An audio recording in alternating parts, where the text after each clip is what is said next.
Moments ago, Israeli Prime Minister Benjamin Netanyahu began making what he's calling a major announcement on Iran. This comes shortly after a visit by Secretary of State Mike Pompeo. Let's listen in.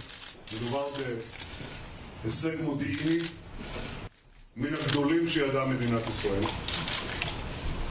כיוון שאני רוצה שהקהילה הבינלאומית תשמע את הדברים וגם תבין את הדברים, אני אדבר תחילה באנגלית, בהמשך בעברית. Good evening. Tonight we're going to show you something that the world has never seen before.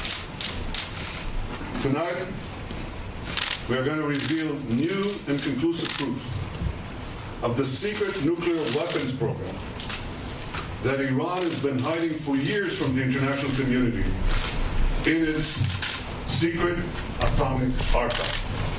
We're going to show you Iran's secret nuclear files. You may well know that Iran's leaders repeatedly deny ever pursuing nuclear weapons. You can listen to Iran's Supreme Leader, Ali Khamenei. I stress that the Islamic Republic has never been after nuclear weapons. You can listen to Iran's President, Hassan Rouhani. Nuclear weapons and other weapons of mass destruction have no place in Iran's security and defense doctrine and contradict our fundamental religious and ethical convictions. This is repeated by Iran's Foreign Minister, Javad Zarif. We didn't have any program to develop nuclear weapons. Anyway, we consider nuclear weapons both irrational as well as immoral. Well, tonight I'm here to tell you one thing. Iran lied. Big time. After signing the nuclear deal in 2015, Iran intensified its efforts to hide its secret nuclear files. In 2017, Iran moved its nuclear weapons files to a highly secret location in Tehran. This is the Shorabad district in southern Tehran. This is where they kept the atomic archive, right here. Few Iranians knew where it was, very few, and also a few Israelis. Now, from the outside, this was an innocent-looking compound. It looks like a dilapidated warehouse. But from the inside, it contained Iran's secret atomic archives, locked in massive files. Actually, they're a little bigger than this. A few weeks ago, in a great intelligence achievement, Israel obtained half a ton of the material inside these vaults. And here's what we got. 55,000 pages. Another 55,000 files on 183 CDs. Everything you're about to see is an exact copy of the original Iranian material. You may want to know where are the originals? Well, I can say they're now in a very safe place. Here's what the files included: incriminating documents, incriminating charts, incriminating presentations, incriminating blueprints, incriminating photos, incriminating videos, and more. We've shared this material with the United States, and the United States can vouch for its authenticity. We will also share it with other countries, and we'll share it with the International Atomic Energy Agency. So let me tell you the history of this material. We've known for years that Iran had a secret nuclear weapons program called Project Ahmad. We can now prove that Project Ahmad was a comprehensive program to design, build, and test nuclear weapons. We can also prove that Iran is secretly storing Project Ahmad material to use at a time of its choice to develop nuclear weapons. Here's what Project Ahmad's explicit goal was: creating nuclear weapons. This is an original Iranian presentation from these files. And here's the mission statement. Design, produce, and test 5 warheads, each with 10 kiloton TNT yield, for integration on a missile. You don't have to read Farsi to see 10 kilotons here, TNT. This is the specific goal of Project Ahmad. That's like 5 Hiroshima bombs to be put on ballistic missiles. This is an original Iranian spreadsheet from the archives of Project Ahmad. Look at what it has here. Yellow cake production, centrifuge enrichment process, warhead project, simulation project, and test. And indeed, when we analyzed what's in these archives, we found that Project Ahmad had all the 5 elements, the 5 key elements of a nuclear weapons program. I want to take them one by one. First element is designing nuclear weapons. This is an original Iranian illustration of a weapon. Again, you don't have to read Farsi to understand this.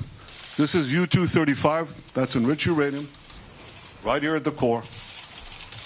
That's the only place where you find in the core enriched uranium. And here's an Iranian simulation, original Iranian simulation, putting all these components together. That's the first component. Second component, developing nuclear cores. Here's a photo showing the casting process and a cast metal core from the archives. And here's a secret underground facility the Iranians were building to produce nuclear cores. We have hundreds of documents for each of these components. Third component, building nuclear implosion systems. This is an original Iranian photo of a measuring device for implosions. And here's a simulation of a nuclear implosion. Fourth element, preparing nuclear tests. Here's a map of 5 potential locations for a nuclear test in eastern Iran. 1, 2, 3, 4, 5. We have many, many more such documents. And fifth, integrating nuclear weapons on missiles. Here's a design for a nuclear payload on a Shahab-3 missile from the archive. Here's the warhead. Here's the bomb. And I don't have to remind you, I think, that Iran is continually expanding the range of its ballistic missiles, its nuclear-capable missiles. They started with 1,000 kilometers. They're now up to 2,000, roughly. They can reach Riyadh, Tel Aviv, Moscow, but they're working on far, far greater ranges. They're planning much longer range missiles to carry nuclear weapons. So these files conclusively prove that Iran is brazenly lying when it says it never had a nuclear weapons program.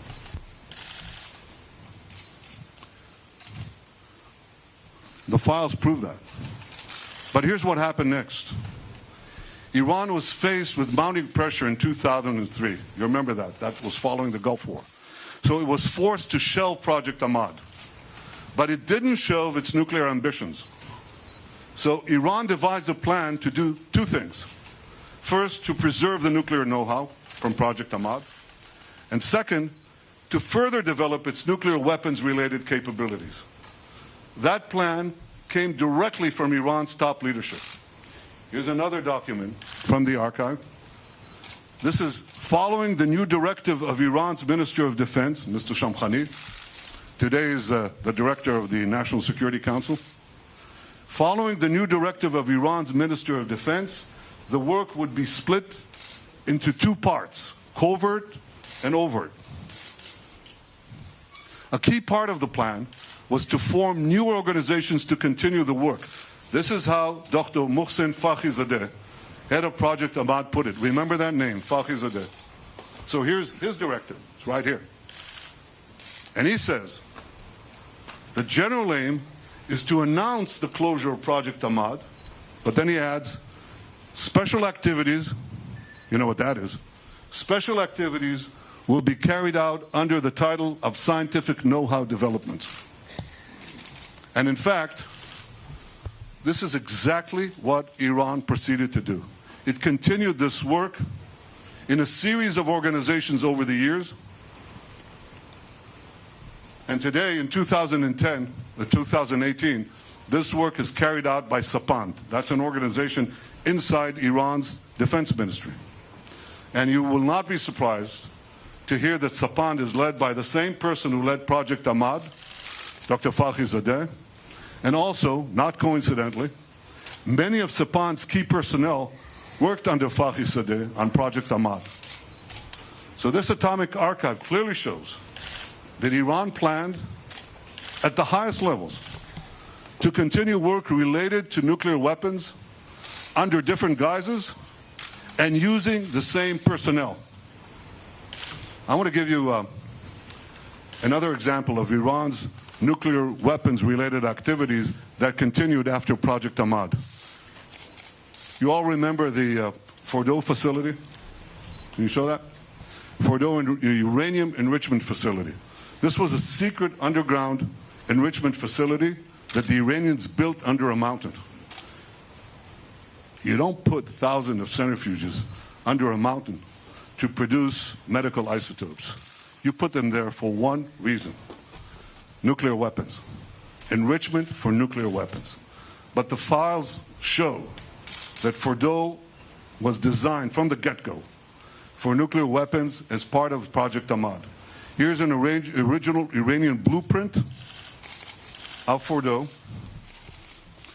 And what happened was that Iran continued to build Fordow years, secretly build it, years after Project Ahmad ended.